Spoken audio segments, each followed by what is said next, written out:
how much Dakka do we need in the Green Tide? Now, this is another what I want to call, an archetype that we've been calling the group swim, brought to us by our boy Noah, right? And actually, if you're a channel member, check that out. We did a video with Noah himself, who was the founder of this archetype, who was already won events with this, won his golden ticket, and then another player from Finland and Nicholas took it to a WTC event where they were running like rules with WTC scoring and such, and he ended up taking the same archetype of talking about group swim, and he ended up as well winning a golden ticket with that. So we've seen that this is, a very proficient list, but it comes down to, well, if we were to tweak that, which is totally fine to do, because when the video we did with Noam, who was the founder of the archetype, he goes, now it comes down to how do we tweak it and keep adjusting it as the meta. That's what Christopher Johnson himself was kind of developing, and now we can look at how it went with his results. And even though it didn't go necessarily the way that he wanted to at this event, it actually good insight, because a lot of people kind of want to know what's going to happen if you got to deal with, Astra Militarum, for example, because the name of his list was, did you bring enough guns, Umi? And shout out to Gary. What's up, Gary, homie? He said, biggest nerfs to Tankbustas is you can't buy them from GW. Yeah, shut up. That's the biggest nerfs to Tankbusters. You just can't find them. Yeah, I mean, GW just loves doing that, right? So let me clear some of these tabs up he gets. I'm still super encouraged, man. I love Orks. Of course, I might be a little bit biased, but I think it's so crazy how we have so many playable detachments, and I understand why people are frustrated, because the hobby aspect, like Gary just said, like you can't even get that stuff, right? But the point is that, and the people who want to play with shooting, right? People who just want to actually enjoy the Dakka guns, they're scared to get, stuck in hobbying and actually invest their time and their money into these units, or even learning the rules. So I understand that predicament putting us in. So I don't mean to, dismiss your guys' frustration. I understand that completely. I got my Ludas painted up, and I'm just kind of like, whatever. I'm just sitting over that table. I'm like, whatever. I don't even feel like, people being discouraged from all the Ludas. It's like, whatever. But that doesn't stop us from having fun with such like stuff like Green Tide, and still seeing the success, because Green Tide's just been stoking along. And more and more people do I see online that are like, how do I play this? How do I get started? It's a very different style of playing Orcs, yet it's very successful. It has the stereotype, or stigma for being just for teams, but we're seeing it more and more coming out in singles, and there'll be 2 to 3 players that are running Tide in a weekend, and then one of those players inevitably goes X and O, right? It's just, X and 1, and so great job by you, Christopher. Let's take a look at your slight adjustments, and yeah, we'll talk about that. And don't worry, chat, I'll talk to you guys real quick. I'll talk to you guys right after I talk about his list, because I see you guys popping off right now. So we have 2 Big Meks with Shokk Attack Guns, 3 Pain Boys, 3 War Bosses, and then a Weird Boy. Very heavy on the characters, because he also did pay for the enhancements. So he put Bloodthirsty Belligerents, Ferocious Show Off, and then Brutal but Cunning, right? Which I'm down for it. I like, those are all good enhancements. But the thing is how many characters he has, and what we would call the group swim archetype, you're roughly about 5 or 6. There's nothing wrong with going full deep in, because you can see he's really strengthening all the bricks of boys that he brought. So he has 1 truck, and he brought 4 big bricks of Orc Boys, and then a 10-man unit of Orc Boys. So the 10-man unit does for sure have play, guys. When I play my Tide, and I, decide, hey, maybe I want to take this 10-man unit of Orc Boys out for something else, or for more killy or whatever. No, those 10-man unit boys totally work. For, they stand in the way to block something from killing you that it wants to kill. They bait an enemy fight early. They maybe take a big charge and swing an objective early. Or they just kind of play the middle of the table and try to get you some kind of scores, or get stuck in with everybody else that are these big mobs, right? And because a lot of the time with Tide, it's kind of like blocking the enemy from fully engaging your Tide to get enough units in to kill you as well.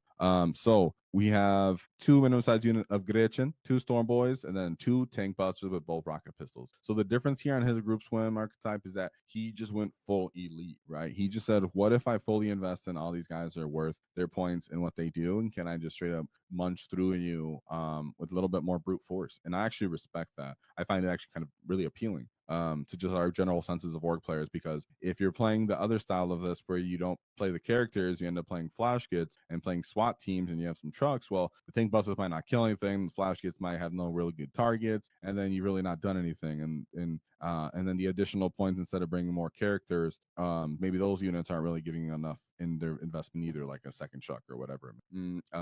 and what we're missing here that typically is brought a lot of the time on green tide lists would be something like a commando unit, right?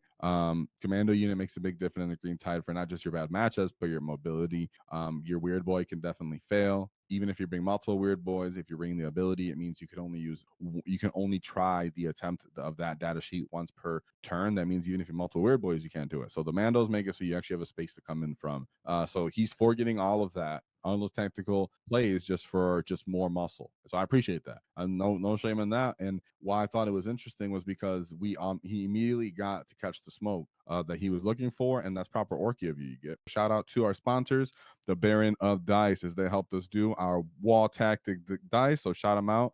Check them out in description, 5% off in the discount because nobody likes taxes. And shout out to Baron of Dice. They allow us to do our paint competition. So thank you very much to them. Christopher said he wanted to smoke. You can say it right here, guys. I'm not talking smack. His list name is "You Should Have Brought More Dakka, Umi." So that's his list name, right? And unfortunately, when you bring a skew and when you go full in, you get a lot of good results because might get great scores. He got a 100, a 92, an 88, and a 92. But that first game, he caught the smoke because someone did have enough Dakka, and it was Astra Militarum, Hammer of the Emperor. So we've all been there, right? Where you're like, this awesome list, and if only the enemy just, most likely doesn't have enough tools for this, and then boom, they have just the right matchup. You're like, and then but I like that you kept finishing strong. You ended up getting great scores overall with your tide. So it was great to see. But I thought it was interesting because you went for like full throttle killing, and it didn't, pan out at least on this first game. But I do actually know what these missions were. So we can talk about it as we go through this. So we have Gaunt's Ghost, Lord Solar Leontis, 2 Rogel Dorn Commanders, and then a Tech Priest Engines here, followed by 1 unit of Cadian Shock Troopers, 2 10-man unit of Catachan Jungle Fighters, a Chimera, 2 Toroxes, a Kazarkin unit, an Exterminator, a Executioner, a Vanquisher, a little Ogren squad, followed by a Scout Sentinel squad. So my boys all bricked up with vehicles. Very, very hard to chop through these as an Orc player and get to them in time before they've just taken enough meat out of you. But in this case, it's just I'm almost wondering if he like committed with his tank busters early into like a suboptimal target and then ended up getting them killed, or if one of these units that was in a Torox was actually able to get maneuverability to one of those trucks and then disembark and then pop those tank busters. And then if that's the case, then all of these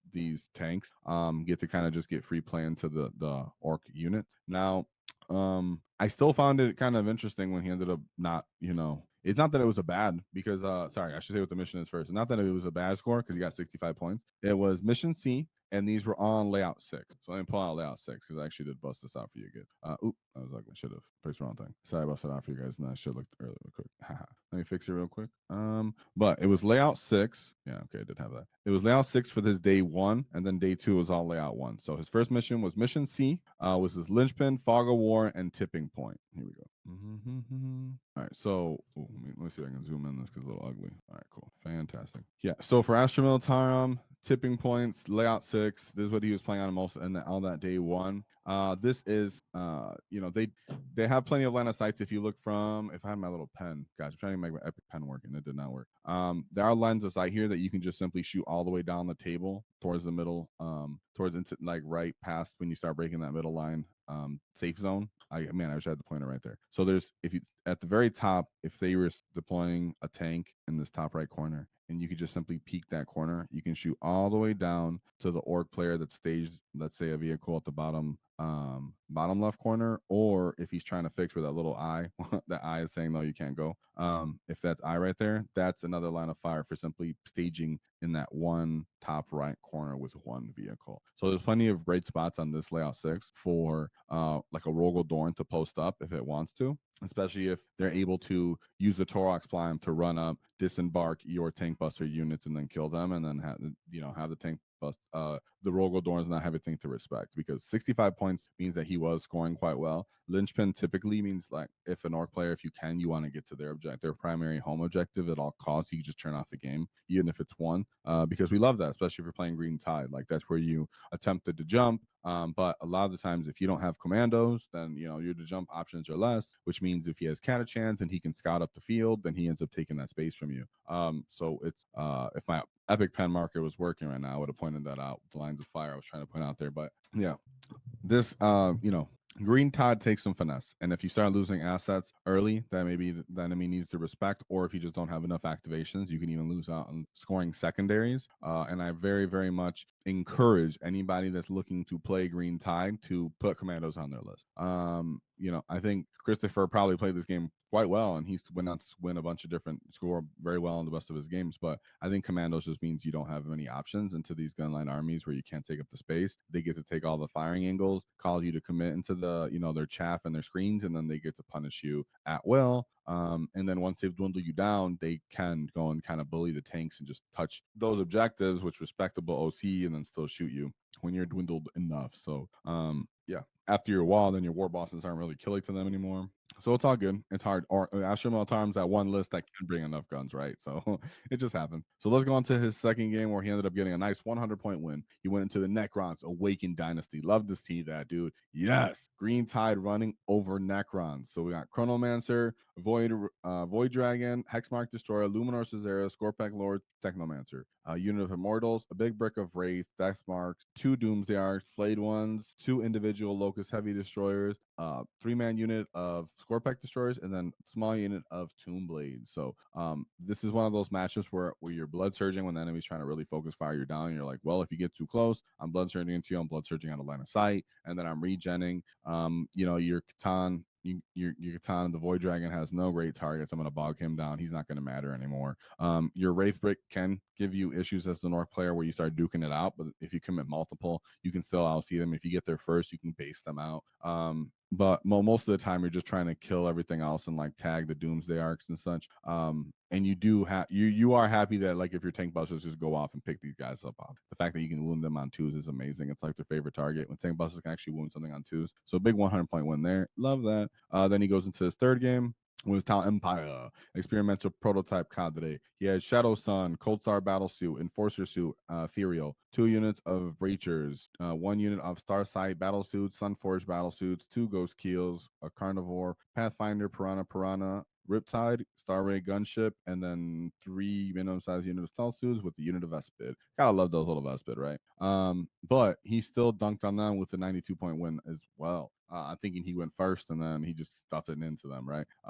Hard to say there. Christopher was just out for vengeance after that first game, which I would be too. You show up to an event ready to go and you're like, oh, Hoomie's barely took the loss there and then, kept it going. Oh, sorry. And the second game was Mission L. It was Take and Hold, Hidden Supply, Search and Destroy. Mission 3 was Terraform, Stalwart, Crucible of Battle, these are all layout 6 for the day 1. So now we're gonna move. Did I do this get third game? Yeah, I did.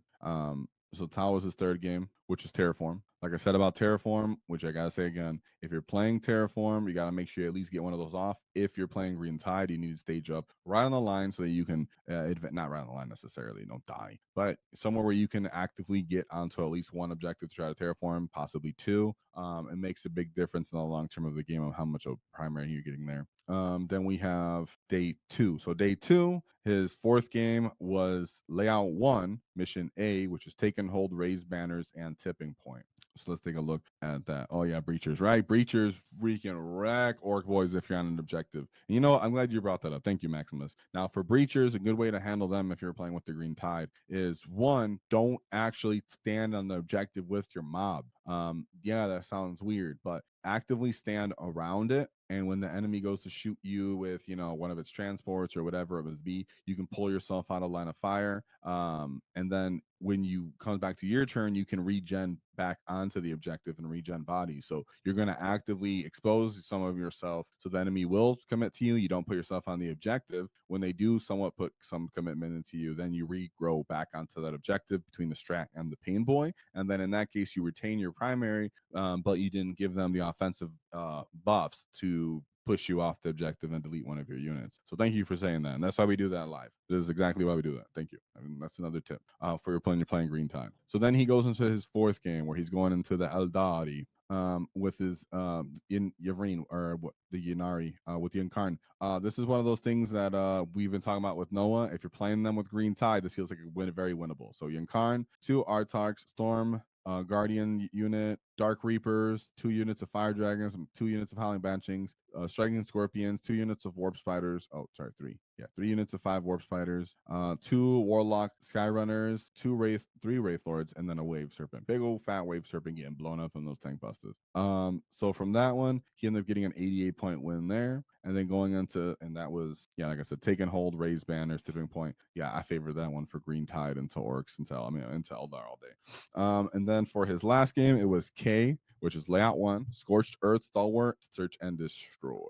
This was against Talons of the Emperor. So not as killy as other detachments, but we have triple blade champions, 2 Gravis tanks, 3 units of 5 wardens, and then 2 units of Venatari custodians, followed by 2 witch seekers. Now, what I will say is, even though on the other matchups I was not sold on the Tankbustas, and I was like, man, I'm not sure if I feel like you pay for those. This is one of those matchups where you are happy that you paid for it. Sorry, I'm not for the Shokk Attack Gun. You were happy you had the Tankbustas, but the Shokk Attack Gun. Because you can possibly, if the enemy makes a bad play, pull a commitment from the wardens to pop their field no pain, so they don't get picked up, and they might not know the math or whatever it may be, or they'll be worried about it. But this gives you an option to kind of pull that out and then just bang it out in the middle with whatever units are left for playing that. Like I said, it's Scorched Earth, so that is a very much objective heavy. We got to fight it out. Everybody's going to have good primary that game. Let's see what we get for secondaries. 92-point win there. And great job by Christopher with his Green Tide. So double Big Mek with Shokk Attack Gun, triple Pain Boy, triple War Boss, and a Weird Boys. Only 1 truck.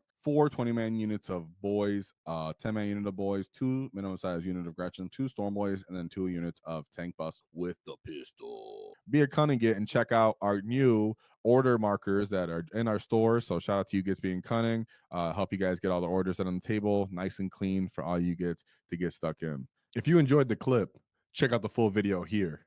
If you'd like to see more tactics, click here. Let's get stuck in, lads!